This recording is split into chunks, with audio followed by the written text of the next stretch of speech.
Добрый день, дорогие друзья. Bonjour à toutes et à tous. Рад вас приветствовать на веб-платформе Российского центра науки и культуры в Париже. Je suis très heureux de vous souhaiter la bienvenue au Centre de Russie pour la science et la culture à Paris. Я, как обычно, скажу несколько слов для наших французских зрителей. Хочу их проинформировать о том, что у нас сегодня будет синхронный перевод. Наши синхронистки профессиональные обязательно переведут максимум сегодняшнего выступления, ну, наверное, за исключением некоторых поэтических элементов. Comme d'habitude, en premier temps, je m'adresse à notre public francophone pour signaler que la fonction de l'interprétation simultanée est prévue et sera opérationnelle pendant notre conférence. Et pour ce faire, vous trouverez deux boutons en bas et à droite de l'écran, derrière le petit globe, qui vous permet de faire la sélection entre les canaux russes et français. Donc, vous pouvez choisir celui qui vous convient et nous suivre avec confort, sans le changer jusqu'à la fin de la réunion. Ну, а теперь продолжаем. Дорогие друзья. Nous continuons, chers amis. Je suis ravie de vous saluer à la suite de notre cycle avec des hommes de la culture et de l'art éminents russes. Et nous sommes heureux que ces rencontres deviennent de plus en plus populaires en Russie, en France et dans d'autres pays. La proposition d'inaugurer le programme des soirées cette nouvelle année a été gentiment acceptée par l'acteur, le comédien, l'artiste du peuple de Russie, Alexandre Filipenko. L'un des artistes les plus populaires et les plus célèbres en Russie. Il a servi plus de 20 ans au théâtre Yevgeny Vakhtangov. Dans cette tirrerie créatrice, il y a des rôles bien complexes et plus de 120 rôles au cinéma. Je suis ravie que cette soirée sera animée par l'auteur de ce cycle, la critique d'art, Madame Ludmila Loginova. Comme d'habitude, à la fin de la partie principale, vous pourrez également communiquer avec notre invité et vous pourrez faire parvenir toutes vos questions dans la catégorie chat de notre conférence. Et je vous prie d'indiquer également dans quelle ville et dans quel pays vous nous suivez aujourd'hui. Je vous en remercie. La parole à Madame Loginova. Bonjour.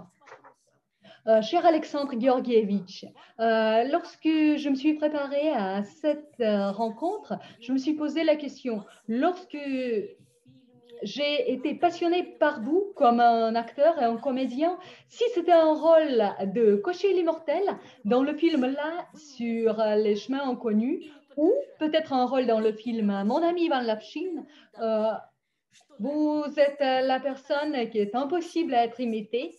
Et à mon avis, c'est un vrai succès que vous êtes un acteur psychologiquement souple, ce qui est un cas très rare. C'est pour ça les réalisateurs, ils n'ont pas eu peur de vous confier des rôles de tout genre. Comment réussissez-vous à interpréter cette sensibilité d'acteur? Mais avant de commencer notre rencontre en ligne, aujourd'hui, je vous prie de regarder quelques extraits des films où vous avez joué. Et on commence.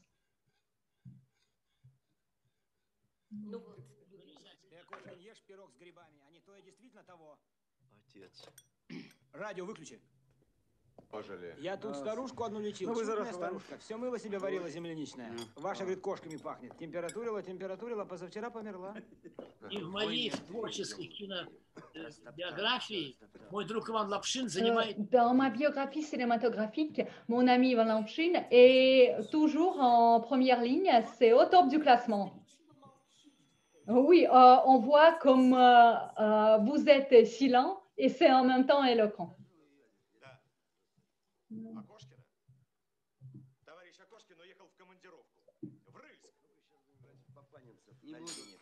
На 10 суток. Будешь. И вам до свидания. Будешь. Пусть ты утопишь, сволочь! Ну, еще раз. Ох. И мой любимый. L'un de mes préférés aussi.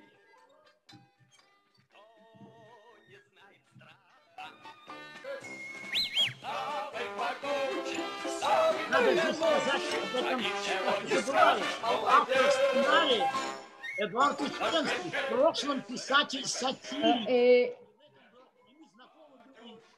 Avant, il était écrivain satirique.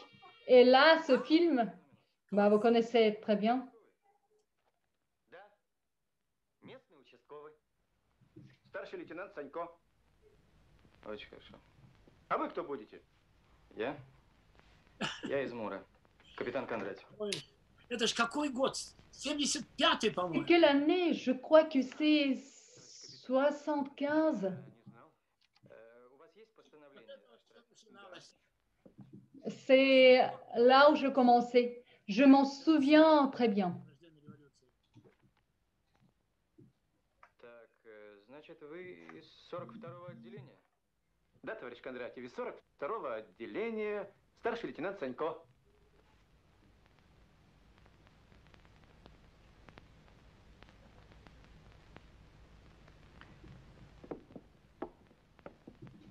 Вы не обижаетесь, товарищ Санько? Мы здесь со спецзаданием, так что поймите нас правильно. 42-е отделение. Здравствуйте, товарищ Алексеев. Говорит капитан Кондратьев из Мура. Скажите, пожалуйста, где сейчас находится старший лейтенант Санько? Так, понятно. Саша, потрясающе. Просто. А Ломоносова 10... Impressionnant. Ну, благодарю вас. Извините, пожалуйста. Да нет, ничего, я понимаю. Может, могу быть чем-то полезен? Да нет, спасибо, не надо. Ну, хорошо. Учтите, Панайотов, если это еще раз повторится... Да заплачу я. Ну, не виноват я, товарищи. Вещи куплены в комиссионке у актрисы Никулиной. Никулиной. Вы можете спросить у нее, она же подтвердит. Я, наверное, здесь лишний. Разрешите быть свободным? Да, пожалуйста, идите.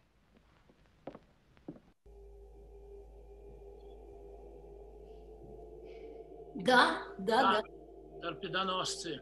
Ah, les torpilleurs. Un film mémorable aussi pour moi. Построение будет недолгим. Разведка подтвердила данные о фашистском конвое. Работает весь полк.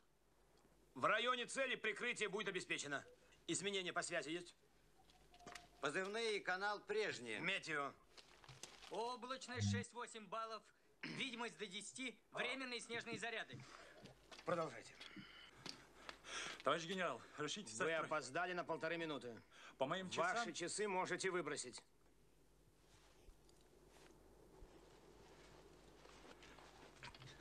Разрешите встать в строй. Выполняйте. Полк, разойдись. Ну, артист.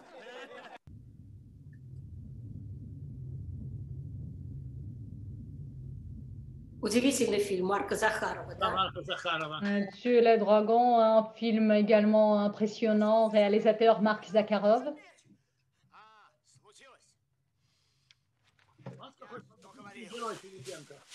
Вот вещица. 300 лет пролежала, кому не предложу, никто не берет. На, держи. Ну как сделать, чтобы дракон опустился на землю? Иначе его не достать. Драться надо в воздухе. А это невозможно. Да. Невозможно. Летают только птицы и драконы. Да. Нет. Иногда летают и люди. Да. Он!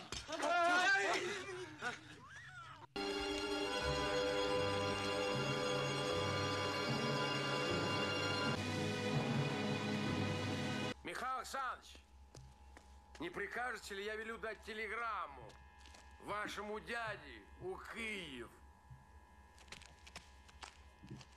Турненько, пишите, гражданин. Сюда, пожалуйста. Прямо и выйдите куда надо. С вас бы за указание на 1/4 литра поправиться бывшему регенту.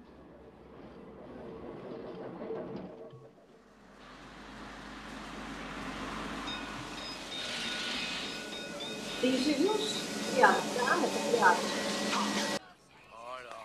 Сознавайтесь, кто вы такой? Не понимаете русский говорить? По-русски не понимаешь, да? Они не понимают. Не понимают. Не притворяйтесь! Вы только что прекрасно говорили по-русски! Ах, Вы не какой немец и не трио. профессор! Вы Un vrai trio.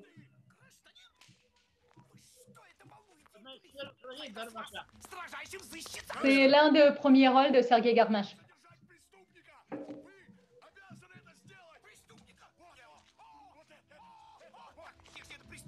Первым долгом следует кричать «Караул!», а то он уйдет. И давайте вместе разом. И... Караул! Так ты что ж? Ты что? Ты что ж с ним заодно, да? Я? Ты что? Нет, ты что? Ты что? Умишься надо мной, а? Ты что? С дороги! Уйди с дороги! Подожди, ты же ему тебе нарочно под ногами вертишься, да? Да я тебя сейчас лично предам в руки милиции! Вот, и водка. Как тебе Ваше повезло? присутствие на похоронах отменяется. Et Bortko. Потрудитесь уехать к месту жительства. Приглашал меня, он сказал, теперь давай я зазыла без прыжков и ужимок. Lorsque Bortko elle m'a invité, elle me disait maintenant tu joues le rôle d'Azazel sans saut et d'autres mimiques bizarres. Наверное, уже все понятно. Возвращайся немедленно в Киев. Сиди там тише воды, ниже травы. И ни о каких квартирах в Москве не мечтай. Ясно?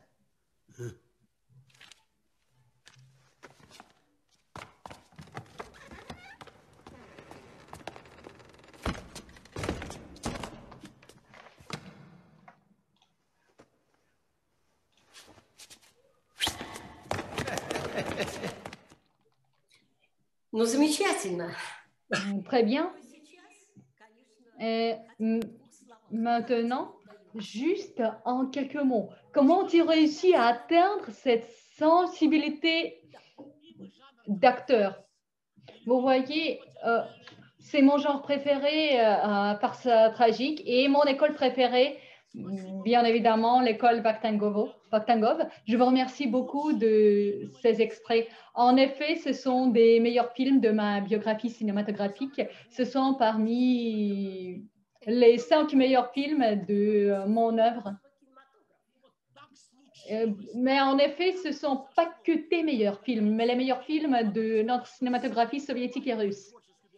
Mais en fait, tous ces films ont fait partie de ma biographie cinématographique au moment où je commençais à comprendre en quoi consiste ce processus cinématographique, théâtral et populaire. Ce sont 3 processus différents. Donc, Moscou, 1980. Moi, l'un des jours, j'ai passé devant la maison des scientifiques, la Prechistenka.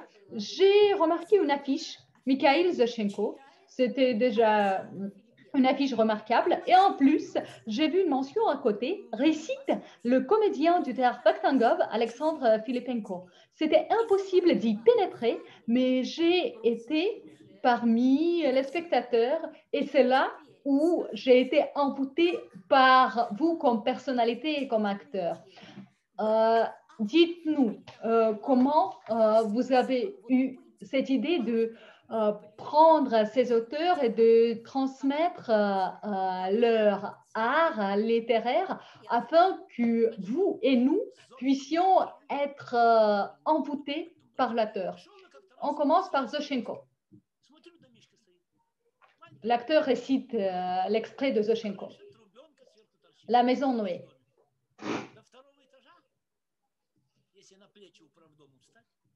Так и рукой дотянуться можно. Я бы на этот домик и внимания не обратил, да какая-то каналья со 2-го этажа на меня дрянью плеснула. Я поднял кверху глаза, решил выразиться покрепче. Смотрю, нет никого, спрятались подлецы. А потом вдруг вижу, у 2-го этажа досочка прибита. Маленькая досочка, на ней надпись.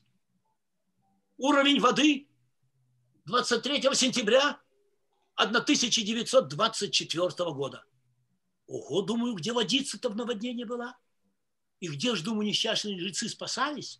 Раз вода-то, в самом верхнем этаже ощущалось. Не иначе, думаю, на крыше спасались. И стали мне разные видения казаться, как вода 1-й этаж покрыла, и на 2-й прется, а жильцы в испуге вещицы свои побросали, и на крышу лезут спасаться, к трубе себя канатами привязывают. чтобы вихрь в пучину не скинул. И до того я стал переживать за жильцов в их прошлой беде. Я про свою обиду и забыл. И тут услышу дзынь, открывается окошко, какая-то старушенция со второго этажа подает свой вредный голос. Чего тебе, батюшка, чего тебе? Из соцстраха ты? Или, может, агент? Нету, говорю, мамаша, не то, не это. А вот смотрю на уровень. Вода довольно высоко была. Небось, тебя, мамаша, к трубе канатами привязывали. А старуха посмотрела на меня дико, и окошко поскорее дзынь и закрыла. Из-под воротни выходит мужчина, плотный мужчина в жилетке. Вам чего, гражданин? Чего вам надо? Что вы все пристали? Уже на дом не посмотри. Вот смотрю на уровень, высоко больно. А он усмехнулся и говорит, да нет, это так. В нашем районе хулигана часто балуют. Сюда срывали фактический уровень. Вот мы его повыше и присобачили. А воды тут меньше колена было. Кура могла в рот пройти. А мне вдруг как-то обидно стало. Вообще. За уровни. Я говорю, вы бы еще на трубу свой уровень прибили. А он говорит, если это сорвут, мы на трубу. Очень просто. Ну, говорю, и черт с вами. Гоните. 29-й год. Все сказано у Михаила Михайловича. C'était l'extrait de Maisonneuve de 1929 et tout était là-bas. Et je vous propose de revenir un peu en arrière. Moscou, 1960, le dégel. C'est l'atmosphère incroyable. Partout, on entend la poésie de Yevtushenko, Robert Trostinsky, Bella Akhmadoulina, Bolat Okudjava, mon ami aussi. Et là, on entend parler du théâtre Sovremennik et du théâtre de la Taganka. Et vous, à cette époque, tout jeune, était l'acteur du studio théâtral Nash Dom, notre maison, auprès de l'Université d'État de Moscou. Une photo très jolie, bien intéressante. Vous êtes tous jeunes et heureux ici. Et moi, je souhaiterais vous poser la question sur l'un des poètes,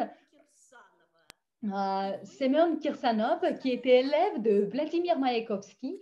Et vous étiez l'un des acteurs qui a réussi à nous transmettre son œuvre littéraire. Moi, je souhaiterais juste vous raconter ma vie étudiante. Pendant les années 60, le plus important, c'était l'espace, Gagarine. On n'a pas parlé de Guitis ou de l'autre école théâtrale. C'était la meilleure université à l'époque, c'était l'Institut de physique et de technologie, MFTI. Et moi, j'ai réussi à passer mes examens. Je me suis inscrite et puis je commençais à faire partie de l'équipe de KVN. Et c'est l'équipe de notre université, était championne de KVN en 1962. Et là où j'ai vu Axel Rod, le premier présentateur, et lui, il m'a invité après au théâtre studio, studio de théâtre auprès de l'Université d'État de Moscou. Nous avons commencé par des miniatures jouées par les étudiants, mais après, peu à peu, nous avons déjà joué des spectacles plus importants. Et en 1965, Marc Rozovsky nous a proposé de mettre en scène 3 soirées de satire de la littérature classique soviétique. Vous voyez sur la photo, moi, je donne une petite citation. Les compositions classiques sont les plus profondes et les commentateurs les plus persuasifs. Et grâce à ceci, toute la classique est vivante. Et ces interprétations, c'est son air. Et sa mise à jour, actualisation, c'est sa nécessité essentielle. Et moi, j'ai été le traducteur de la langue d'auteur vers la langue du public. C'est comme c'est comme chez Kirsanov. C'était la même idée de Mark Rozovsky de mettre en scène la comédie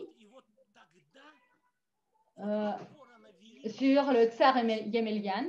Et là, c'était des repères de notre grande classique pour que je puisse continuer notre expérience littéraire, mais au théâtre. Vous voyez, il était même à l'époque, dans quelque sorte, interdit, Kirsanov. Et au début des années 60, après le problème comme que vous connaissez, survenu à un manège, mais Kirsanov, néanmoins, malgré tout, il a écrit qu'il mettait le sens plus haut que la parole pour transformer la parole.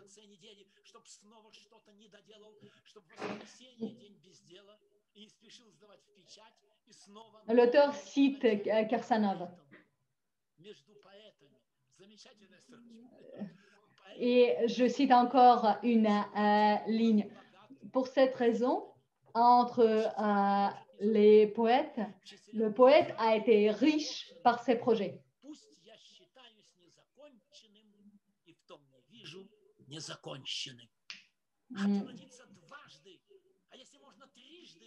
Но жить не в стаде жвачных, такой не мыслью жизни. Но, кстати, если в стаде, то в табуне степном, где ржание то под стати и пыль под скакуном. Хочу родиться трижды, чтоб пена на боках, но ни за что в упряжке, на скачках и бегах. Прекрасно, как глубоко и точно он расставляет акцент. C'est très profond et il a mis des accents de manière très précise. Oui, c'est ce qui nous manque aujourd'hui. Et dis-moi, est-ce que c'est vrai que c'était une personne qui suivait la mode? Oui, en effet, il portait des cravates vraiment extravagantes. Moi, si on trouve des photos de Kirsanov, de Semyon Kirsanov, je vous propose de regarder Semyon Kirsanov. Là, par exemple, vous voyez une personne extraordinaire. Et dis-moi, qui d'autre parmi les acteurs, comédiens, chanteurs célèbres a été également parmi les acteurs de la troupe Notre Maison auprès de MGU, de l'Université d'État de Moscou? D'un côté, c'était le moment de rassemblement, de quelque sorte d'expérience. Mais après, dans les années 68-69, notre théâtre a Oui, c'est une époque très triste. Oui, et la fin des années 60. Là, on peut voir vos visages heureux. A mis sa fin. Mais 1969 a tout changé. Mais vous avez reçu une proposition très particulière de Yuri Lubimov qui vous a proposé de faire partie de la troupe du théâtre de la Taganka. Donc, vous continuez à organiser vos étonnantes soirées poétiques tout en y travaillant. Et je me souviens très bien d'une telle soirée à la maison de l'acteur qui se trouvait à l'époque Tverskaya. C'était l'ancien bâtiment, là où vous pouvez voir une photo. Oui, d'acteur à l'époque, qui se trouvait à l'époque. Et vous lisiez ce soir, je me souviens très bien, c'était Sergueï Esénine, étonnamment. Comment ça se fait que vous êtes tombé amoureux, captivé par ce poète si lyrique? Vous savez, le hasard joue un rôle très important dans la vie d'un acteur. Il faut savoir saisir ce hasard, cette chance. Là, on regardera plus tard des photos. Je ne m'y attendais pas à cette histoire. Mais en fait, notre théâtre a été fermé en 1969. On s'y attendait. C'était le parti, le comité du parti de l'Université d'État de Moscou. Ils ont dit qu'en Tchécoslovaquie, tout a commencé avec le théâtre des étudiants. Et Yuri Lubimov nous connaissait très bien, on était très connus à Moscou, donc il nous a dit de venir rejoindre le théâtre. Donc je me suis retrouvée à la Taganka. Et tout est arrivé en 1969, directement, donc en présentiel et en distanciel. Je pouvais faire des études à l'Institut d'art dramatique Choukine au Théâtre académique national Vakhtankov. Et il fallait que je me montre, il fallait que je montre ce que je savais faire. Je ne devais pas parler, je devais être captivée par l'auteur, savoir le transmettre au spectateur. Et je le répète encore une fois, je devais interpréter la langue de l'auteur. Et donc, notre équipe de l'Université d'État de Moscou est allée travailler au musée de la littérature. Et c'est là le hasard. Donc, il y avait Rozovsky et Chaklova, la directrice, personne magnifique. Et comment ça se fait qu'ils vous ont autorisé de travailler là-bas? Et on nous a posé la question, ça sera quoi votre programme? Et on a dit les œuvres classiques russes. Et donc, on pouvait s'appuyer sur n'importe quel texte publié. Donc, le premier spectacle, c'était Platonov, La naissance d'un homme, La voix du père de Gorky, La naissance de l'homme, le livre bleu de Zoshenko. Et Rozovsky m'a aussi proposé, j'étais complètement chauve, les œuvres lyriques citoyennes de Yesenin. Et ensuite, il m'a proposé de faire un monospectacle avec des œuvres de Mayakovsky. Et Yesenin, ça s'appelait Sans les femmes. Et donc, je faisais des spectacles à Moscou. Et une autre chose que j'aimerais mentionner, donc la directrice signait les affiches. Je venais imprimer les affiches avec une boîte de chocolat. Et je demandais d'écrire mon nom en rouge. Donc, le musée littéraire, spectacle poétique, le chemin de l'auteur, Sergei Yesenin, acteur du théâtre de la Taganka, acteur Filipenko en rouge. Et donc, tout le monde savait que si un nom était écrit en rouge, c'était du haut niveau. C'était quelque chose de très important. On mettait ces affiches, on les collait de partout à Moscou. Et une autre boîte de chocolat. Donc, j'utilisais ce mode d'emploi et on me respectait beaucoup au théâtre de la Taganka. Et donc, j'avais ce spectacle très puissant, très fort dans mon programme du lyrisme citoyen.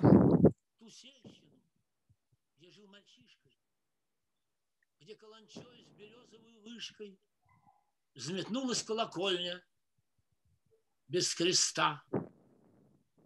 Как много изменилось там, в их бедном неприглядном быте. Какое множество открытий за мною следовало по пятам. По тропке, опершись на пасашок, идет старик, сметая пыль с бурьяна. Прохожий, укажи, дружок, где здесь живет Есенина? Татьяна. Татьяна?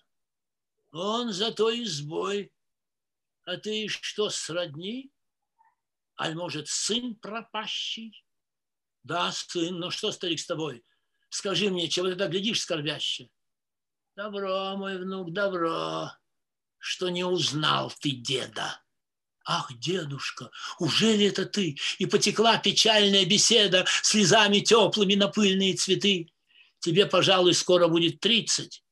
А мне вот 90, я всегда паузу тут делал, потому что ему 30 лет было всего, когда вся трагедия с ним произошла. C'est que 30 ans que toute cette tragédie est arrivée. Мне вот 90, скоро в гроб. Давно пора бы было воротиться. Он говорит, а сам все морщит лоб. Да, время. Ты не коммунист? Нет. А сестры стали комсомолки. Такая гадость, просто удавись. Вчера иконы выбросили с полки. На церкви комиссар снял крест. Теперь и Богу негде помолиться. Уж я хожу украдкой нынче в лес, молюсь осиной. Может пригодиться. Пойдем домой, ты все увидишь сам. Ну, говори, сестра! И вот сестра возводит, раскрыв как Библию пузатый капитал о Марксе, Энгельсе, ни при какой погоде. Я этих книг, конечно, не читал. И мне смешно, как шустрая девчонка меня во всем за шиворот берет. По-байроновски наша собачонка меня встречала с лаем у ворот. Боже мой, Боже мой, неужели пришла пора? Неужели под душой так же падаешь, как под ношей? Казалось еще вчера, дорогие мои, хорошие. Приемлю все, как есть, все принимаю, готов идти по выбитым следам, отдам всю душу октябрю и маю, но только лиры милой не отдам. Я не отдам ее в чужие руки, ни матери, ни другу, ни жене. Лишь только мне она свои вверяла звуки, и песни нежные лишь только пела мне. И вот дальше замечательная строчка. Цветите, юные, и здоровейте телом. У вас иная жизнь, у вас иной напев. А я пойду один к неведомым пределам, душой бунтующей, навеки присмирев. Свищет ветер, серебряный ветер, в шелковом шелесте снежного шума. В первый раз я в себе заметил, так я еще никогда не думал.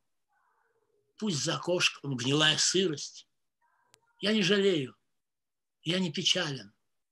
Мне все равно эта жизнь полюбилась, так полюбилась, как будто в начале. Глянет женщина с тихой улыбкой, я уж заволнован, какие плечи.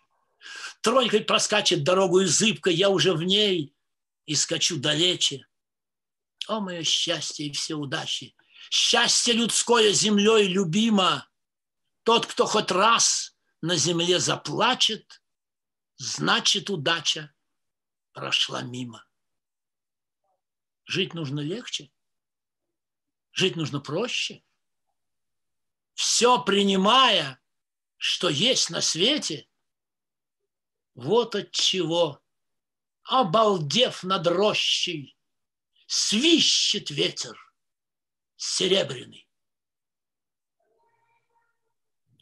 Саш, совершенно. Alexandre, c'est très étonnant ce qu'il a écrit Есенин.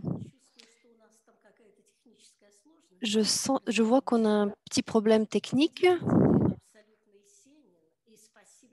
Là, c'était une œuvre magnifique. Merci beaucoup de l'avoir citée. Konstantin Mikhailovich, vous m'entendez bien? Un petit problème technique. On n'entend plus Alexandre. Bon, en attendant, vous pouvez nous dire peut-être quelque chose d'autre? Oui, j'aimerais vous dire à tous ceux qui nous écoutent, ceux qui écoutent Alexandre Georgievitch Filipenko, est-ce que vous avez bien ressenti son approche, sa propre lecture de chaque auteur? C'est un Sergueï Yesenin qu'on connaît, qu'on ne connaît pas en même temps. Et quand Alexandre va nous rejoindre, je sais que c'est quelqu'un de très humble, mais c'est un acteur étonnant, magnifique, mais il n'aime pas quand on en parle trop. On parle trop, on l'admire, on admire son art. Mais là, je dois dire que dans les années 70, j'étais très jeune fille, mais se retrouver en tant que spectateur en spectacle d'Alexandre Filipenko à la maison de l'acteur, à la maison de scientifiques, à la maison des compositeurs, c'était quelque chose. Il se produisait de partout, il n'avait peur de rien, il travaillait avec des auteurs différents. Je me souviens d'un concert magnifique avec Maxime Dostoïevski, c'était un peu plus tard, et il faisait des duos magnifiques. Je me souviens qu'à l'époque de l'existence du théâtre Notre Maison, il travaillait avec Elena Kamburova, une chanteuse magnifique, une actrice du peuple de Russie. Alexandre, tu n'étais pas là, mais j'ai parlé un peu de l'impossibilité d'avoir un billet pour aller assister à ton concert. Et merci beaucoup. Est-ce que tu m'entends? Merci beaucoup pour cette citation de Sergueï Essénine. C'est quelque chose d'incroyable. À chaque fois que je t'écoute, ça m'arrive. Là, ça m'a fait revenir à l'époque où je venais assister à tes concerts. Il y avait des gens de partout, tu faisais salle comble, il y avait des spectateurs qui venaient, tout le monde trouvait sa place et on ne respectait plus aucune règle de sécurité. Et les gens venaient pour t'écouter, et non seulement des gens lambda, mais aussi tes collègues, des acteurs. Et ils se mettaient sur les 3 premiers rangs pour pouvoir te voir de près. Est-ce que tu t'en rappelles, tu te souviens? Bien sûr, c'était une période où il y avait des programmes poétiques de ce type. Et tout a commencé au théâtre de la Taganka. Oui, Vysotsky, c'était quelque chose. Quelques mots sur Vysotsky. Oui, on organisait des concerts et ma personnalité devait être approuvée. Je devais être approuvée pour faire partie du programme de la Taganka. C'était toujours le cas. Il y avait Demidova, Smekov, Vysotsky, Khmelnytsky, d'autres personnalités. On lisait Есенин et Voznesensky. Et là, je pense à quelque chose d'autre. À la lecture complètement différente du poème de Vysotsky qu'il a lu pour les 5 ans du théâtre. Aujourd'hui, on le voit, c'est ce poème complètement différemment. Aujourd'hui, 50 ans après, on le perçoit différemment. C'était une réunion d'acteurs, l'événement de 5 ans du théâtre de la Taganka. Напишите мне письмо. Как там у вас? В свободном вашем мире. Что вы там пьете? Мы почти не пьем. Здесь только снег при солнечной погоде. Ребята, напишите обо всем. А то вот здесь, ну, ничего не происходит. Мне очень-очень не хватает вас. Хочу увидеть милые мне рожи. Как там Надюха? С кем она сейчас? Одна? Тогда пускай напишет тоже. Страшней, быть может, только страшный суд. Письмо мне будет уцелевшей нитью. Его, быть может, мне не отдадут. Но все равно, ребята, напишите. Как это сейчас все слушается по-другому? Но все равно, Aujourd'hui, ребята, on le voit différemment, ces lignes, on les perçoit différemment. Hier, le 25, c'était l'anniversaire de Vysotsky. Regarde ces photos. Ils sont jeunes, ils sont heureux, ils sont gais. Vladimir Semyonovitch aimait beaucoup la ville de Paris. Vous savez, moi et Constantine, nous connaissons très bien Marina Vladi et avant, il y a quelques temps, elle venait souvent à l'ambassade de Russie et au centre de Russie pour la culture. Et elle était amie de Galina Volchik quand le théâtre Sovremennik était en tournée en France. Elle venait ici. Elle amenait avec elle une partie de cette vie d'avant. Tu vois, et ce poème est aujourd'hui vraiment d'actualité. Et c'était un vrai changement dans ma vie, un changement très important quand j'ai quitté le théâtre de la Taganka et je suis allée travailler au Théâtre académique national Vakhtangov.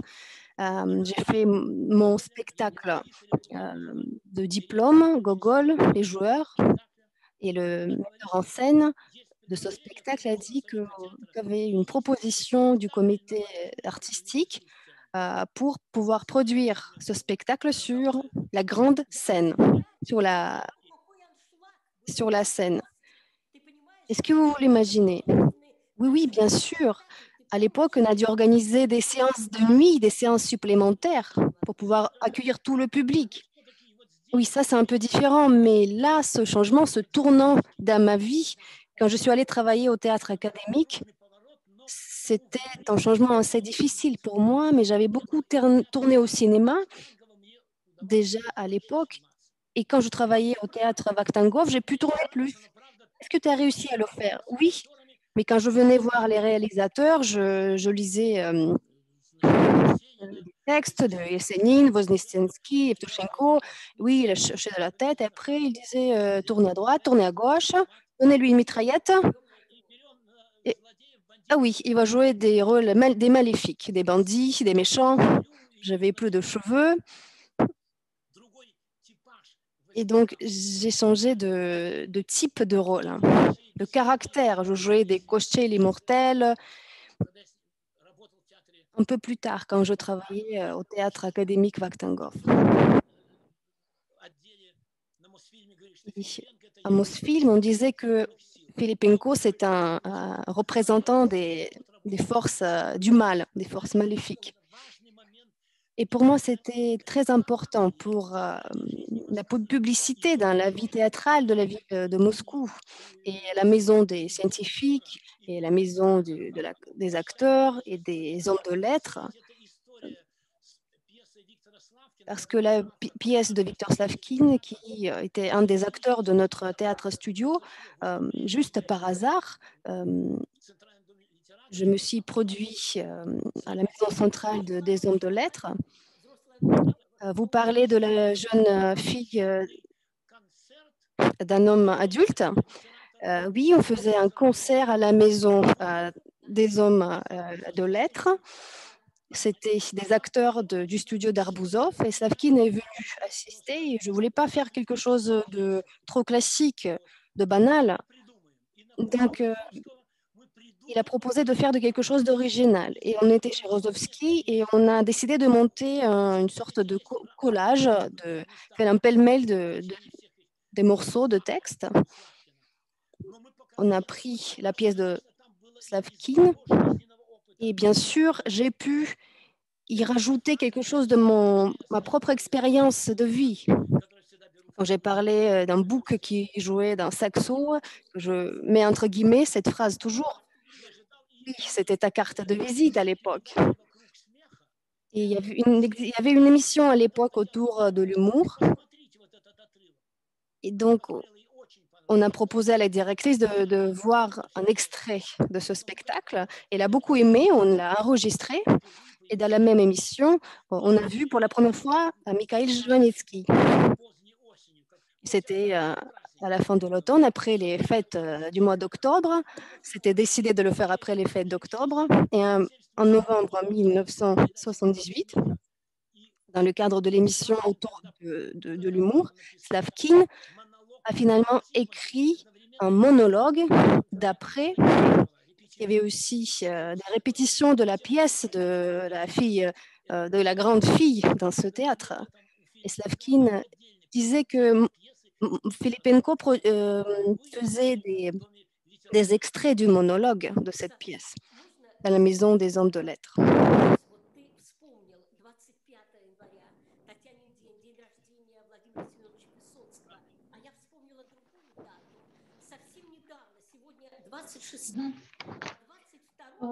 Tout récemment, le 22 janvier, aujourd'hui on est le 26, et le 22 janvier, le poète exceptionnel Yuri Levensky aurait eu lieu, tu imagines, à 99 ans. Vous récitez souvent ses poésies. Comment il t'a enchanté? Comment il t'a embouté?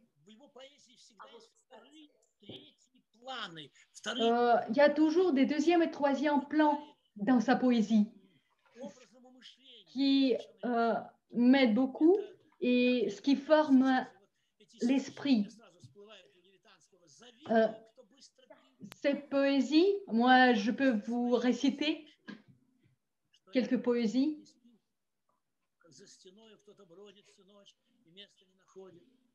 Завидую, кто крепко спит, без сновидений, и не слышит, что рядом кто-то трудно дышит, как не проходит в горле ком, и валидол под языком. Тропинка льдинка тает, и все дыхания не хватает. Завидую, кто быстро пишет, кто крепко спит, не видит слов и быстро пишет, и ничего вокруг не слышит, не видит ничего кругом, а если видит, если слышит, то пишет все же о другом, не думая, что же значит, что за стеною кто-то плачет. И вот главные это строчки: как я завидую ему, его таланту и уму, его перу, его бумаге, чернильнице, карандашу, а я так медленно пишу, как ношу тяжкую ношу, как землю черную пашу, как в окна зимние дышу, дышу. И вдруг оттаивает круг. В том городе, где спят давно, и все вокруг темным-темно. Одно, как павшая звезда, в ночи горящее окно. Да, там за густо разлитой многоэтажной темнотой, как бы на целый мир одно. В ночи горящее окно, как свет звезды далекой, свет лампы одинокой.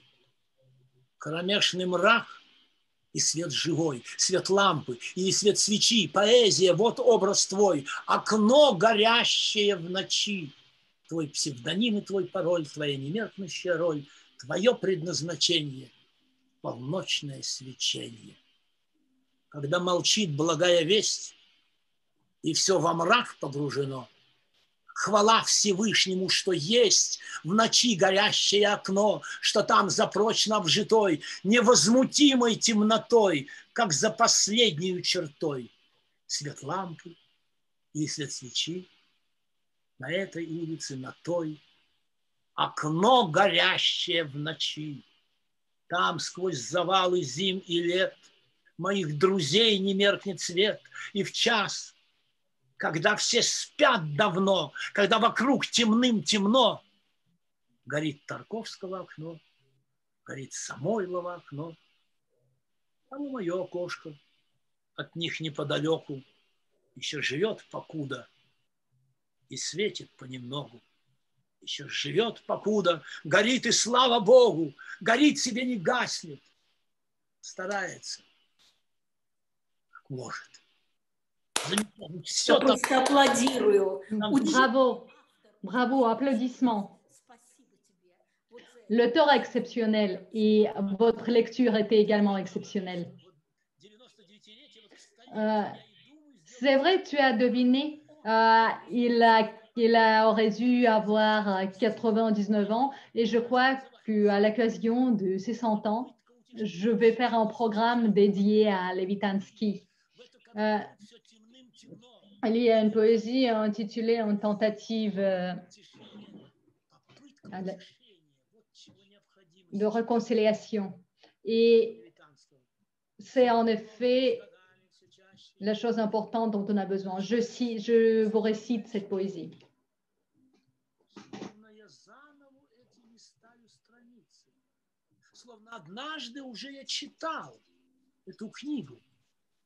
Мне начинает все чаще с годами казаться, и все решительней крепчет во мне убеждение этих листов пожелтевших руками касаться. Мне, несомненно, однажды уже приходилось. Я говорю вам, послушайте, о, не печальтесь, о, не скорбите безмерно вашей потери, ибо я помню, что где-то на 5-й странице вы все равно успокоитесь и обретете. Я говорю вам, не следует так убиваться, о, погодите, увидите, все обойдется. Ибо я помню, что где-то страниц через 10 вы напеваете некий мотивчик веселый. Я и себе говорю, не печалься. Я и себя утешаю, не плачь, обойдется. Я и себе повторяю, ведь все это было, бывало. И вот обошлось, миновало.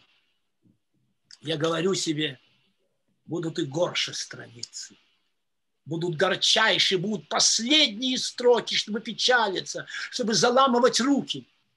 Да ведь и это всего до страницы такой-то. Попытка утешения, не печатать, все обойдется. Une tentative de consolation. Ne soyez pas triste, tout ira bien.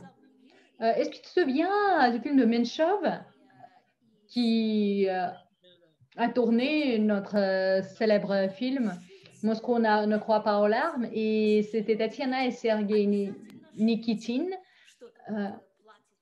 qui ont interprété la chanson. Et en effet, je m'en souviens très bien, et il y a des textes implicites dedans. En effet, nos poètes soviétiques, pendant le dégel, ont travaillé dans la manière de symbolisme soviétique, mais forcé, afin de transmettre au public, au lecteur. Il était possible uniquement par la description soit des rêves, soit de nature.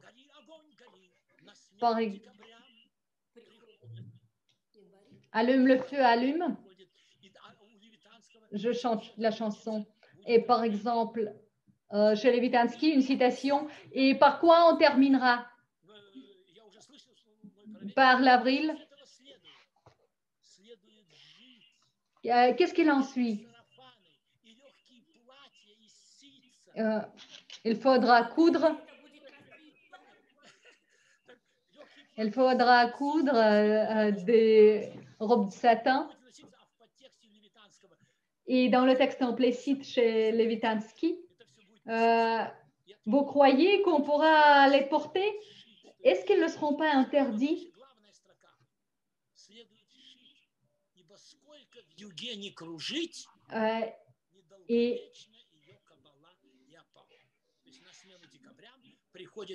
Et la ligne d'après, si on croit, de toute façon, on sera engourdi après ou non. On attendait le printemps, cet avril, pour avoir ce renouvellement, pour retrouver cette vie. Et on sent bien cette atmosphère des soixantenaires. Mais puis l'époque a changé. Et tu me promets que tu viendras à Paris avec ce programme.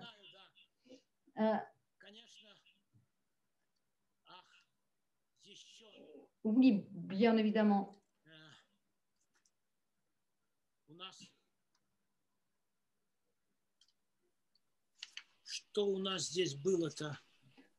Qu'est-ce qu'on avait encore? À part la poésie du mois d'avril ou l'autre, par exemple dans la poésie de Levitansky. Pourquoi moi j'ai choisi ce titre pour notre programme d'aujourd'hui, envoûté par l'auteur, parce que c'est la ligne de la poésie de Pasternak. Et c'est la dernière ligne. Moi, je suis envoûtée par l'auteur. Et ici, il faut avoir le talent de lecture lente. Il ne faut pas précipiter, mais il faut trouver un bon moment pour faire la relecture lente. Mais j'attends ton programme à Paris, que tu viendras bientôt. Pourquoi je le dis? Est-ce que tu te souviens de ton arrivée à Paris, à notre représentation, à notre délégation de l'UNESCO en 2011? Est-ce que tu vois Madame Mitrofanova qui t'a offert un bouquet de fleurs?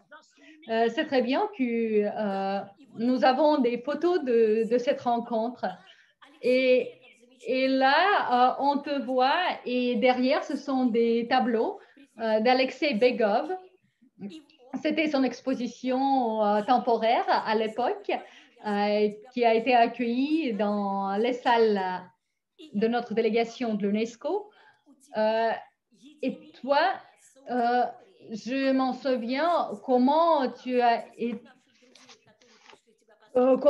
accueilli par notre public. On avait des Français qui sont venus, même sans traduction, et tu as lu la poésie, la prose aussi, et ils ne nous ont pas permis de parler aucun mot pour ne pas t'interrompre et pour leur permettre d'écouter ton thème. Et puis, je m'en souviens, notre promenade dans les rues de Paris, tu as lu et tu as récité Baudelaire, tu as récité Maupassant. Oui, c'est vrai, les vers de Baudelaire et de Maupassant font toujours partie de mon programme. Ah oui, des peintures impressionnantes. Et dans l'un de mes programmes poétiques, je l'ai toujours. Груз времени, который давит нам на плечи и пригибает нас к земле, нужно опьяняться беспрестанно. Чем? Вином, поэзией или истиной, чем угодно. Но опьяняйтесь. И если порою на ступеньках дворца, на траве у обочины, в мрачном одиночестве своей комнаты вы почувствуете, пробудившись, что опьянение уже ослабло или исчезло, то спросите у ветра, у волны, у звезды, у птицы, у часов, у всего, что бежит, у всего, что стоит, у всего, что катится, у всего, что поет и говорит. Спросите, который час? И ветер, и волна, и звезда, и птица, и часы ответят вам. Время опьяняться. Для того, чтобы не быть страждущим рабом времени, опьяняйтесь. Опьяняйтесь непрестанно вином, поэзией или истиной, но чем угодно. 1861 год. 1861. Il faut trouver votre passion. Et c'est la poésie de Baudelaire et en fait, c'est mon souhait. C'est ce que je vous souhaite aujourd'hui. Soyez passionnés.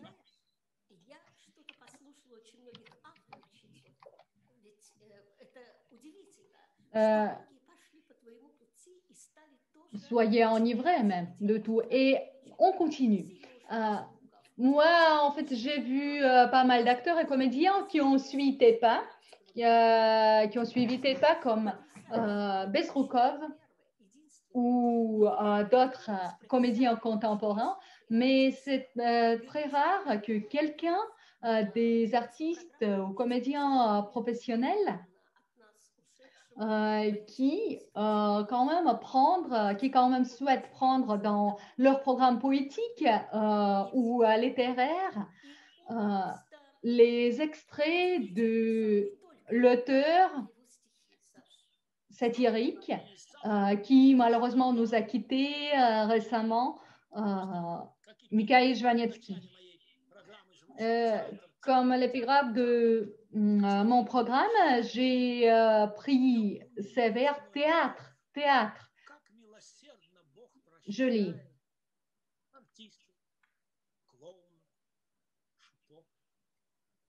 Зачем святое мы играем, на душу принимая грех? Зачем мы сердце разрываем за деньги, радость, за успех? Зачем кричим? Зачем мы плачем, устраивая карнавал? Кому-то говорим удача, кому-то говорим провал. Не стыдно ли жизнь, судьбу чужую нам представлять в своем лице? Я мертв, но видно, что дышу я. Убит. И кланяюсь в конце. И вот, но вымысел нас погружает туда, где прячутся мечты. Иллюзия, опьяняйтесь, как у Бодлера, так и у Гафта. Иллюзия опережает все то, во что не веришь ты. Жизнь коротка, как пьеса читка.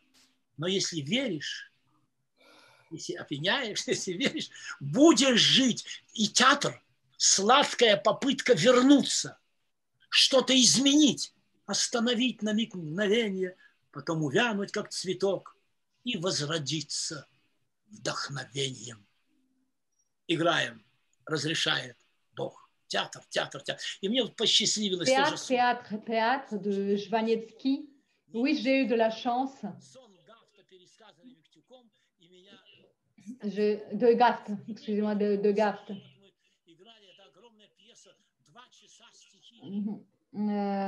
2 heures de poèmes de Valentin Gaft.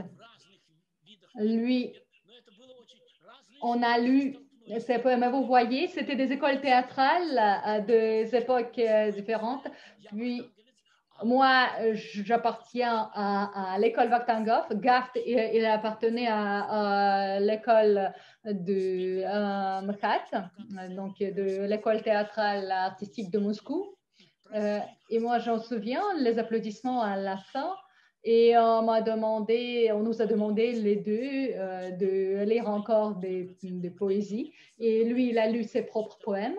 Et moi, de mon côté, j'ai récité la poésie dédiée à Vladimir Vysotsky.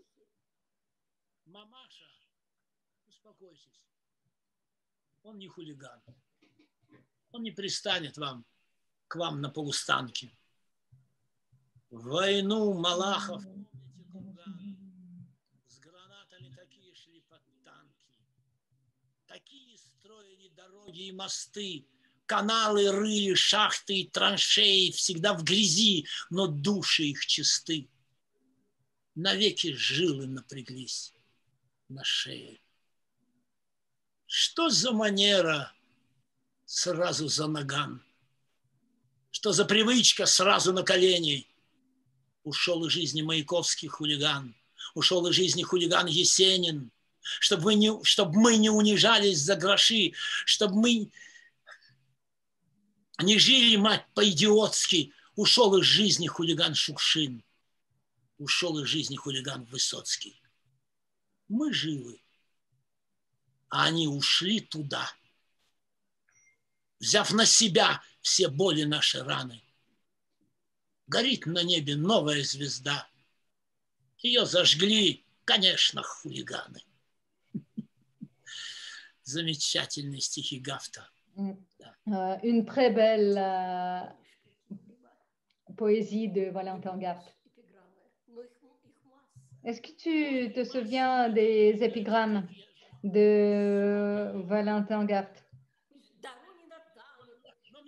Par exemple, sur nos actrices, Tatiana Doronina, oui, mais nous savons tous, pendant toutes nos soirées humoristiques à Roland Bykov, il a déjà lu l'épigramme sur Valentin Gaft. Mon pauvre Gaft, je vous lis. Mon génie nerveux.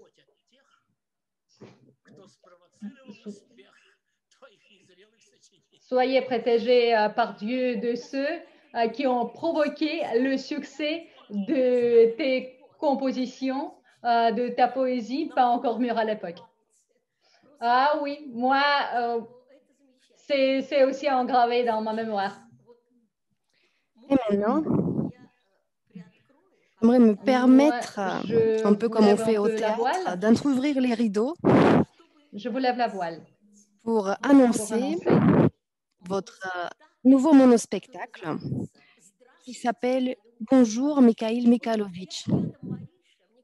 Et chère Marina est à côté de toi, je crois bien que c'est elle l'auteur de ce titre. Il s'agit dans ce monospectacle de 2 auteurs qui vous sont très proches. Le premier, celui que vous avez toujours vénéré, il est votre carte de visite. Il s'agit de Mikhail Mikhailovitch Zotchenko. Et le second, c'est celui qui vous a accompagné tout au long de votre vie. Vous avez participé au même concert.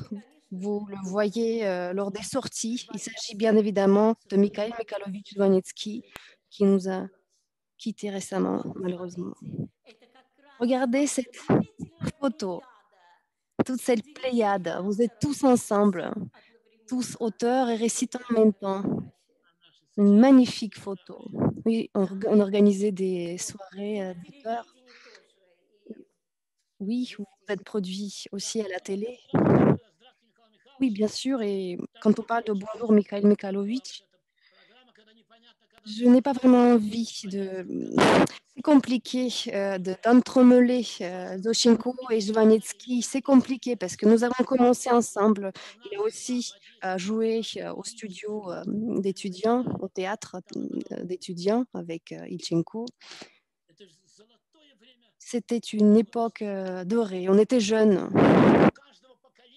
Chaque génération a son époque rétro. C'est toujours agréable de penser à sa jeunesse. On aime toujours cette période.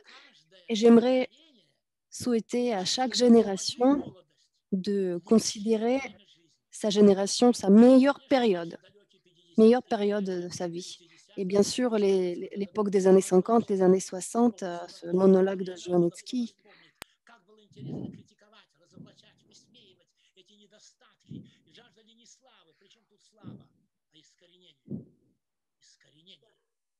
Не устранение, а именно искоренение. Именно нения, если не всех, то хотя бы одного, но с условием при жизни. Ох, золотое время молодости, как чего-то одного хотелось. Не всего и слабо, как сейчас, а одного и сильно, как тогда. И мы уже кипели, уже острым глазом землю рыли, а нам кричали: что вы предлагаете? Критиковать все могут, да? Что же вы не критикуете? Кричали мы. Тут хоть покритикуешь, хоть внимание обратишь, так хоть как-то хоть. Что ж, кричали мы, искусство разве не меняет жизнь? Никак, кричали они. Врете, кричали мы. Вон оно как повсюду. Как? Кричали они. А так завывали мы. Но золотое время, слава Богу, прошло, стихли. Теперь один кто-то вскрикнет, остальные придержат. Ты глянь в зеркало-то, пожилой мужик, а все туда же. Но как приятно на свои фотографии смотреть. А только молодежь нас спрашивает: как вам удалось? Какими вы были?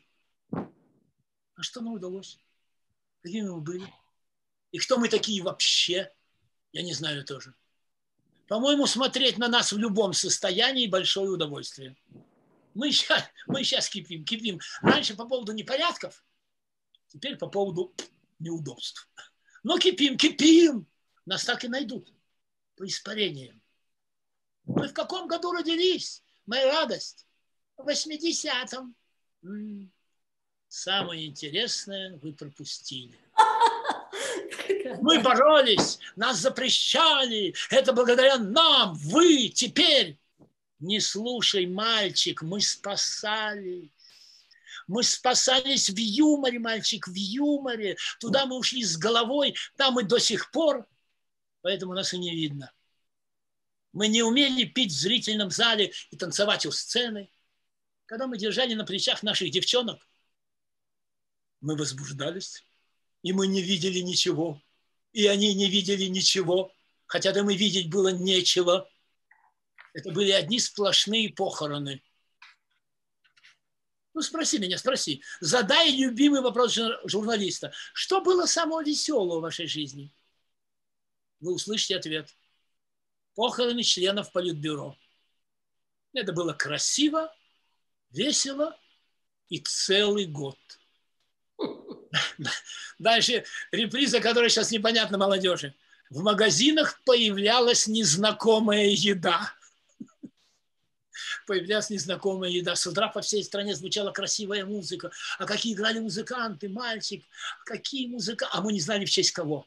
Но мы подтягивались, торжественно шли трамваи, отменялись концерты. А мы гадали, кто? Брежнев, Подгорный, Косыгин. И вдруг праздничный, торжественный голос диктора. Вчера в 16 часов. После продолжительной болезни. Ай, Суслов. Тот его давно не было видно, тот он таблетки на трибуне глотал. Тот он, сука, так плохо выглядел. Ничто так не сплачивает народ, как похороны руководства. И вот тогда мы научились смеяться сквозь слезы. А плакать надо было обязательно, мальчик. За этим очень следили. И если кто-нибудь в 81-м сказал, что будет в 91-м, я бы решил, что я разговариваю с сумасшедшим. А тогда, в 90-м, когда жизнь остановилась, застойные 80-е, безнадежные 70-е, все, как у Жванецкого тоже, это все же его тексты. Как жизнь, 80-е, как жизнь? Ее нет. А вы не пробовали отдавать честь с поклоном? Очень эффектно и эффективно. И запомни, не привыкнешь, подохнешь. А не подохнешь, привыкни. Но вдруг грянула перестройка. Вот это грандиозное событие в нашем поколении, 85-й год, гласность. 1985, glasnost, perestroïka, un moment très important pour notre génération. Et tout d'un coup, on a ressenti sa propre responsabilité. Chacun a ressenti sa responsabilité. Je ne sais pas s'il s'agissait d'une miniature de Jvanetsky, mais il parlait bien de ça. Что можете? Я могу пиво зубами открывать. Вот не остаться бы с пустыми бутылками пива. Лично ты что можешь? И вот в 95-м году вот так 1995, Kamburova et Alexandre Gradsky, avec qui on partait en tournée, ils m'ont demandé pourquoi je restais toujours au théâtre académique. Ils m'ont dit que j'avais quelque chose de prêt, un produit. Et j'avais quelques programmes, 2 ou 3, et ils m'ont dit de me lancer. Et donc, j'ai commencé à travailler moi-même en tant qu'entrepreneur individuel. Et je dis toujours aux jeunes acteurs, aujourd'hui, il y a 2 choses qui importent. La première, c'est de bien lire son contrat, bien attentivement, sur tout ce qu'on écrit à toute petite lettre. C'est très important. Et ensuite, il faut bien préparer ses programmes de concert. Et là, on a déjà des plans pour 2 ou 3 nouveaux programmes. Il faudra après que je note tout. C'est ça le métier de l'acteur, les programmes de concert. Et pour moi, c'était un moment très important, un événement important. C'était le théâtre Tchaïkovski, le théâtre symphonique. J'ai organisé 3 soirées. Là, vous pouvez voir la brochure. Je vais vous la montrer. J'en suis très fière. 3 soirées avec Alexandre Filipenko. J'étais seule sur scène, que moi. La démarche des enthousiastes. Donc, il y avait qui? Vassili Aksionov, Jvanetsky, Bolatov Akudjava, Levitansky. Ah oui, quelle pléiade! Tu devrais partir en tournée dans tous les pays, de Kaliningrad à Vladivostok. C'est ce que j'ai fait. Je me suis produit sur toutes les scènes de toutes les salles philharmoniques. Le rire des pères, Pasternak. J'ai beaucoup de questions pour toi sur mon téléphone. Et donc, là, c'est ma chère fille, Alexandra. Elle est chargée de recherche de l'Institut du Canada et des États-Unis, historienne. Et dans les années 90, quand je partais en tournée en Europe, notamment, avec des concerts, je la faisais m'accompagner et je lui demandais de mettre le rock'n'roll.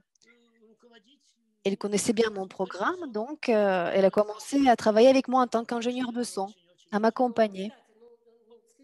C'est très bien. C'est magnifique. Une jeune fille extraordinaire. Oui, j'en suis très fière. Là, on peut passer aux questions peut-être. Et ton fils travaille dans le monde de l'art aujourd'hui, c'est un musicien hors pair. Est-ce qu'il continue à être un musicien? Non, aujourd'hui, il est metteur en scène et il met en scène des spectacles musicaux. Il travaille avec la musique et les textes. Vous avez jamais essayé de collaborer, de faire quelque chose ensemble? Non, pour l'instant, je travaille sur mon programme voté par l'auteur. C'est très bien, c'est magnifique. On va demander à Konstantin Mikhailovitch, peut-être qu'il y a des questions qu'on a reçues. Oui, on a beaucoup de questions. Et donc, s'il nous reste un peu de temps, J'aimerais vous les poser. Là, on n'a pas beaucoup de questions dans le chat, mais j'en ai reçu quelques-unes par mail. Là, j'ai quelques demandes pour vous. Je ne sais pas quand on pourra les mettre en œuvre. On vous demande de parler du bouc qui joue du saxophone. Moi, je t'ai demandé de le réciter, tu as dit non. Mais en fait, le contexte a changé. Le contexte historique n'est plus le même. J'ai plus le même spectateur. Je prends les extraits du texte d'Aksionov. Ça s'appelle La brûlure. C'est assez compliqué, c'est assez difficile. Je viens de le relire. Peut-être que vous pourrez nous citer un petit extrait de La brûlure. D'accord. Oui, la langue est extraordinaire. Aujourd'hui, dans le contexte de la pandémie, je préfère citer la tentative de consolation. Soyez ivres, envoûtés par la poésie, par quelque chose d'important. Je pense que dans la salle, il y a des gens qui connaissent, qui savent bien de quoi je parle, qui se souviennent. Dans les années 60, j'ai parlé de la démarche des enthousiastes et les gens venaient me voir après les spectacles, des jeunes avec leurs parents, et je demandais pourquoi ils ne réagissaient pas quand je parlais de l'août 68, de Prague. Il n'y avait aucune réaction, mais en août 68, nos parents étaient trop jeunes, ils étaient encore à l'école élémentaire. Et je pense que le rock'n'roll, il reste avec nous. On se souvient de cette époque. Mais là, on parle des programmes plutôt poétiques aujourd'hui. Il nous manque de l'imagination. Tout le monde me demande de la poésie. Mais je pense que c'est très bien. Le fait que les gens vous demandent de la poésie. Et toi, tu nous donnes cette poésie magnifique. Tu partages avec nous les œuvres des auteurs. Она со временем прочтется и перечтется много раз, и ей зачтется, и все, что было в ней, останется при ней. А вот я тут повторю уже от себя, а вот что останется в голове у зрителей, вот это и есть главное сверхзадача. Et ce qui importe, c'est ce qui restera dans les têtes des spectateurs, du public. C'est ça qui est le plus important pour moi. C'est le message que j'envoie, ce que je veux transmettre à mon public. Et je pense que c'est pour ça que les gens t'aiment tellement. C'est pour ça que tu fais toujours salle comble, malgré la pandémie. Oui, est-ce qu'il y a d'autres questions, Constantine? Oui, bien sûr. J'espère qu'à la fin, on pourra entendre d'autres œuvres lyriques de votre programme. Je vais me permettre de vous poser 2 ou 3 questions que j'ai aimées. La première question de Stéphane Weber. Est-ce qu'il y aura un autre avril, un nouvel avril?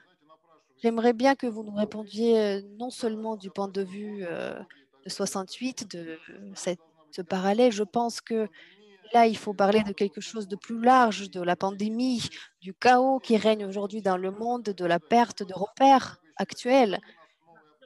Qu'est-ce que ça vous suggère? Oui, bien évidemment, bien sûr, c'est vrai. L'histoire continue. Comme disait Pasternak, la neige continue à tomber.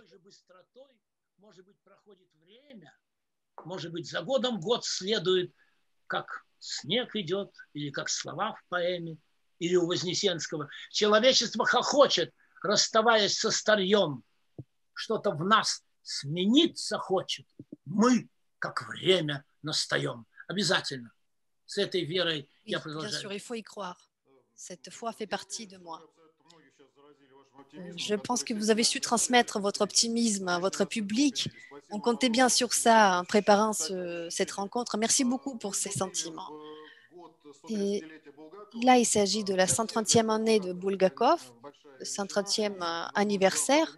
C'est un auteur très important pour nous tous, pour notre civilisation, pour notre culture.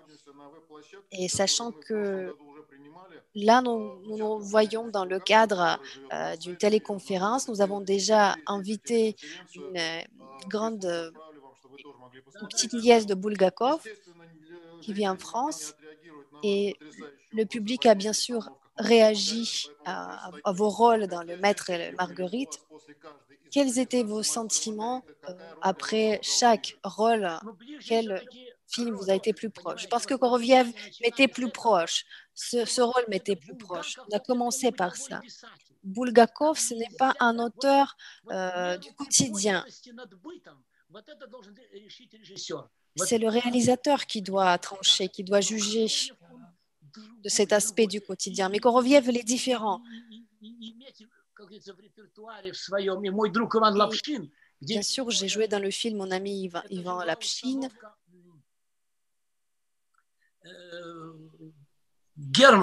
Et c'était German qui travaillait dans le style de hyper-réalisme, quelque chose de très quotidien. Mais de l'autre côté, j'ai joué un rôle chez Boris Blanc avec un visage blanc, et le film de Cara, Le Maître et Marguerite, mais bien sûr plus proche.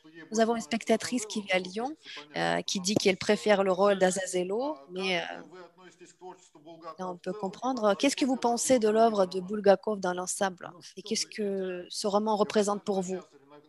Je sais que c'est une question très complexe, on pourrait répondre pendant des heures. Je pense que c'est un livre qu'il faut relire plusieurs fois.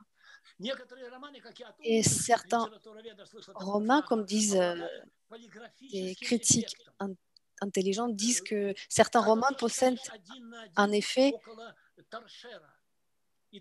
particulier. Quand tu lis tout seul à côté d'une lampe le soir, tu peux mettre de côté le livre, ensuite revenir à la lecture. Et c'est ça, c'est un livre avec un effet photographique. Il est difficile à faire une adaptation cinématographique. Mais j'aimerais bien créer un programme qui s'appellerait des rêves de Bulgakov, le songe de Bulgakov. Et ça fait partie de l'école de théâtre de Vakhtangov, de la farce tragique qui fait partie de tous les textes de tous les livres de Bulgakov. J'ai beaucoup de questions, de réactions, des gens qui disent que c'est génial, vous êtes un acteur vraiment doué. Ça me fait très plaisir que les gens ne se gênent pas, qui s'expriment ouvertement. Vous avez parlé de votre travail au théâtre, au cinéma, dans les variétés. Est-ce qu'il est difficile pour vous d'exister en dehors du théâtre? Parce que pour les gens, vous êtes avant tout un acteur de théâtre. J'essaie dans ma vie, en m'appuyant sur mon expérience. Maintenant, je vis en dehors de Moscou, dans ma dacha, entourée de pain. J'essaie de me déconnecter, de changer complètement d'idée. Malheureusement, on a des cycles dans la vie, des périodes. Il faut y penser, il faut y réfléchir. Il faut le contrôler un tout petit peu, sans parler de l'âge, bien sûr.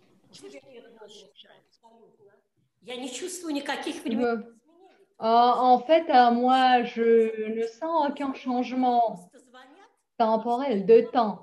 Vous voyez, là, j'ai eu un coup de fil tout à l'heure et on me pose la question, tu n'es pas à Moscou, tu es dans la banlieue. Tout récemment, Evgeny Yevtushenko a été enterré comme Pasternak à Peredelkino. Est-ce que tu as rencontré Yevtushenko? Oui, bien évidemment, on était des amis. Et tu as toujours un programme sur autour Yevtushenko. Dis-nous un peu plus là-dessus. Je me souviens toujours de ses habits, de son vêtement, notamment des vestons, des vestes de costume et des casquettes. Oui, ben, en effet, il est venu à Paris. Nous avons fait ensemble avec lui 5 soirées inoubliables. Lui, il a toujours inséré des éléments de Meyerhold dans sa poésie, très importants. On ne peut pas lire des poésies qui se résument juste à la vie quotidienne comme ça. Regardez ces photos-là. Il y a longtemps, je me souviens comme on était là ensemble à regarder les matchs de foot au stade Dynamo. Et comme ça, dès que tu mets une casquette, personne ne te reconnaît et tu peux faire n'importe quoi. Tu peux crier, tu peux souffler, tu peux siffler, tu peux faire ce que tu veux. Ah oui, c'est vrai. Tu vois, en 2012, quand il est arrivé à Paris, en fait, on va avec lui l'avenue à Kléber et c'était un championnat d'Europe de foot et il nous a dit, bah non, arrêtez la voiture, on se met dans l'un des restos et on boit un petit verre de bière ou quelque chose comme ça. Je rappelle lorsqu'il est venu sur scène et dans la finale de son programme, il a récité sa fameuse poésie sur la neige blanche. Moi, je me souviens toujours de la salle debout à la fin de sa soirée. Et toi aussi, toi, tu peux faire monter la salle également. Comme ça, malgré le programme, peu importe avec quel programme tu te produis. Je vous raconte très vite. Avec l'orchestre à Taliati, c'est l'orchestre des jeunes. Moi, je lis Gogol. Il joue Schnittke. Le chef d'orchestre vient me voir, Levin, et il me dit, Sacha, ne sois pas stressé, on va jouer pour eux, pour Gogol, pour ceux qui sont au ciel. On va jouer pour eux, pour Gogol, pour Fred Schnittke. Et tout de suite, moi, j'avais plus de stress et avec l'âme très calme, l'esprit froid, je suis allée sur scène. Il m'a dit qu'il était persuadé qu'au ciel, elle nous entendait. Et oui, c'est vrai, Levitinsky, c'est toujours d'actualité. C'est comme je voulais dire tout de suite. Bonjour, Mikhail Mikhailovich. Carte de visite. D'ici quelques temps, après la fin de notre programme, son enregistrement sera publié dans la chaîne YouTube. Je suis persuadée que beaucoup de nos spectateurs vont regarder de nouveau ce programme. Et en fait, on a partagé également le lien pour notre soirée aux ressources de Cultura RF et ces spectateurs, les gens qui suivent cette chaîne, ils vont nous suivre également après. Et la toute dernière question, peut-être c'est dans quelque sorte, elle n'est pas polie ou n'est pas éthique, mais ma question, parmi les comédiens ou les artistes, les acteurs contemporains, peut-être de votre école, est-ce qu'il y a ceux qui pourront être votre successeur théâtral ou cinématographique? Moi, non, vous voyez, chaque voix est individuelle. Si on regarde tous ces trois piliers, le cinéma, le théâtre ou l'estrade populaire, ce sont trois chemins tout à fait différents. C'est pour ça, moi, je vous conseille plutôt de trouver un très bon réalisateur. Lorsque nous avons commencé, on avait Rozovski, Lubimov, Kagan 4, puis Théâtre Vakhtangov, Robert Sturroy, Viktuk. Tous ces réalisateurs. Sturroy, c'est lui qui a mis en scène ce fameux marchand de Venise.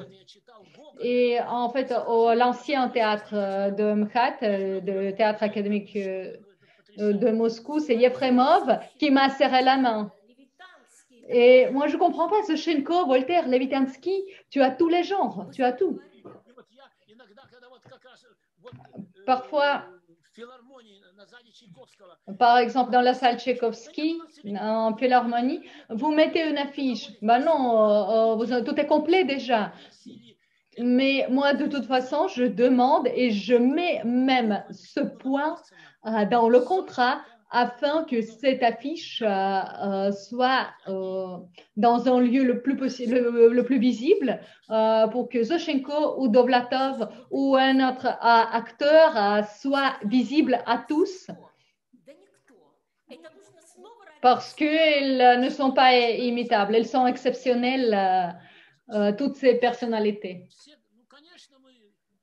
Qui pourra te remplacer ou qui pourra être ton successeur? Je suis persuadée que personne. Mais vous voyez, non, je pourrais dire que chaque personne est visuelle. Rock'n'roll est vivant, le théâtre est vivant aussi, mais il faut faire attention. Il faut trouver toujours la personne de confiance avec qui tu peux communiquer en confidentialité et à qui tu peux demander un conseil. Par exemple, moi, je peux le faire, c'est mon ami Smiransky qui pourrait me donner un bon conseil. De toute façon, c'est un métier dépendant. L'acteur ou le comédien, c'est un métier indépendant. Moi, je lui passe mes salutations. Bonjour de ma part. Moi, je ne suis pas sur l'affiche, chère Ludmila. On a eu un tas de questions et le public nombreux qui nous regarde aujourd'hui, qui vous regarde, qui vous écoute et qui vous admire. J'espère que prochainement, après l'ouverture, la réouverture des frontières, vous viendrez à Paris et nous aurons une possibilité exceptionnelle de nous plonger à Paris pour nous retrouver envoûtés par vous. Et ce sera un moment impressionnant. La gaieté ne nous a jamais quittés. La citation de Zoshenko. И своим смехом веселим многих граждан, желающих видеть в наших строчках именно то, что они желают видеть, а не что-нибудь поучительное или досаждающее их жизни.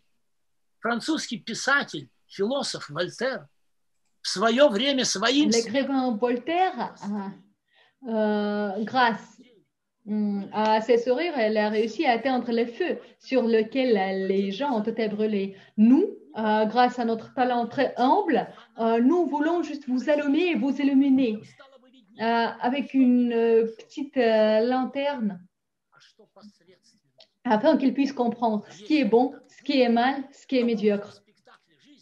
Si on réussit à le faire, et si on réussit à le faire, on peut dire que notre humble rôle des éclaireurs ou des assistants de laboratoire quand même est accompli. Mais rien ne passe sans trace. Parce que dans cette drame, tu peux être un roi ou un clown. On ne joue pas des rôles à deux reprises. C'est pour ça, moi, je veux jouer mon rôle dignement. Et pas pour que je pleure ou pas pour que je rie. C'était une citation de Zoshenko. Pour clôturer notre soirée, je souhaiterais proposer juste quelques photos et on espère avoir vos commentaires. Oui, au plaisir, au plaisir. О, ну, «Звезда и смерть» Joaquin Murrieta, первый советский. Oui, bien évidemment, L'étoile et la mort de Joaquin Murrieta.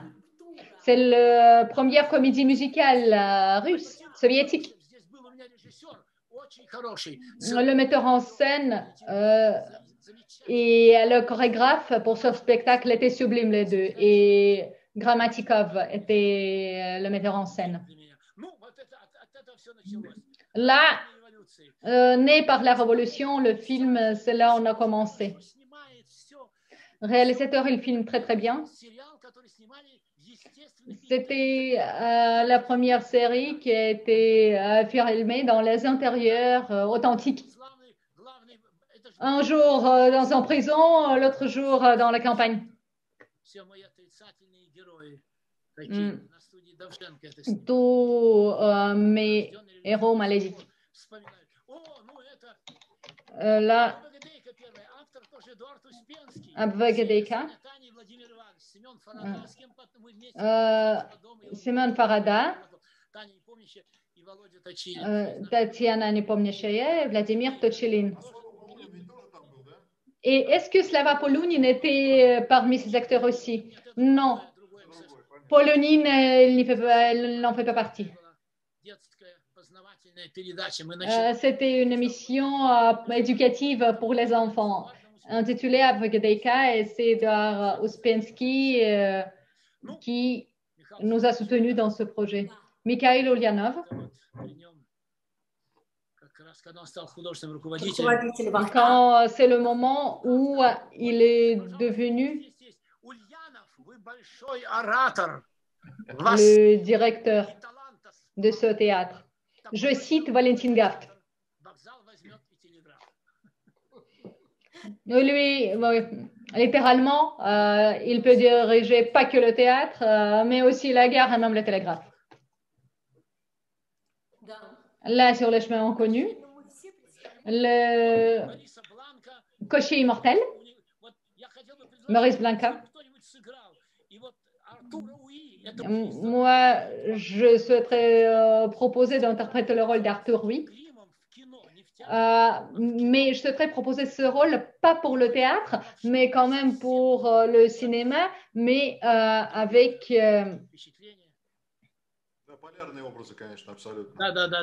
Да. И вот так вот случилось. И именно в то время... Mais avec le même maquillage. Et aussi, pareil, mon ami Ivan Lapshin, on savait, on comprenait ce que l'on devait faire.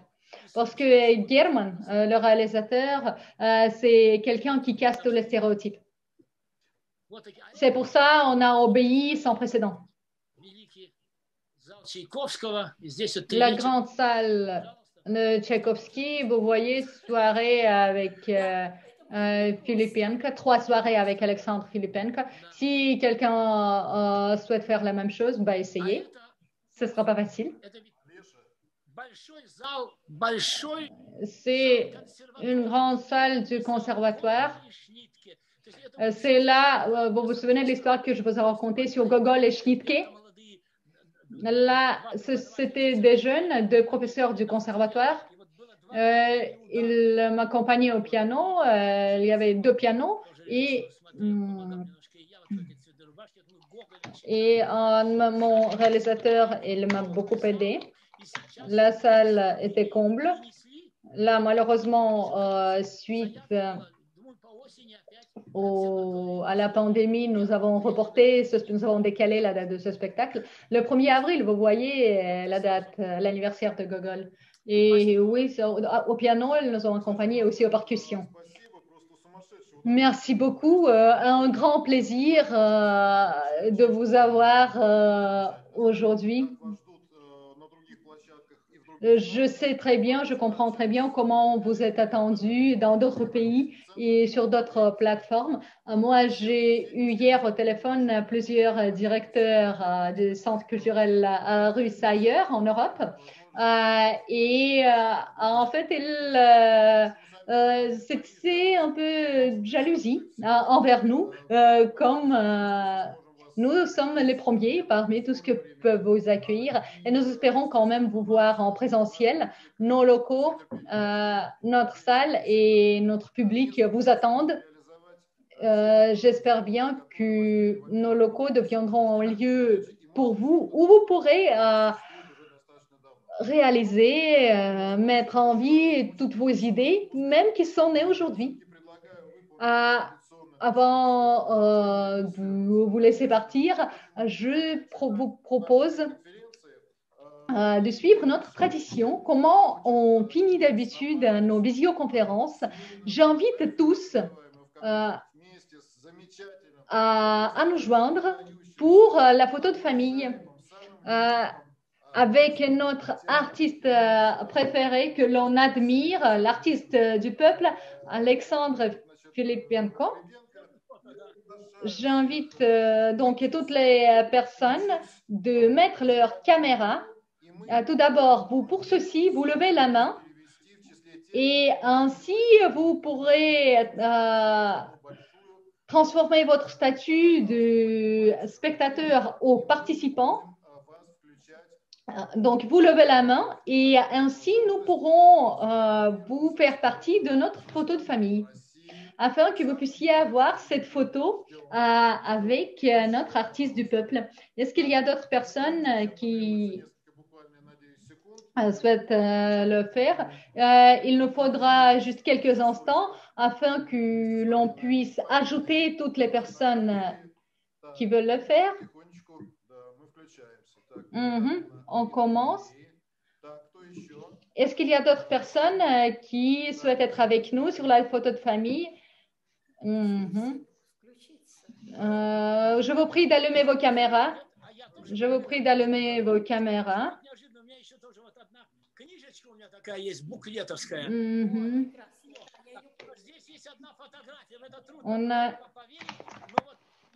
On a également une photo. Vous pourrez voir la coiffure que j'avais il y a longtemps. Maintenant, c'est difficile à y croire, mais il faut le faire.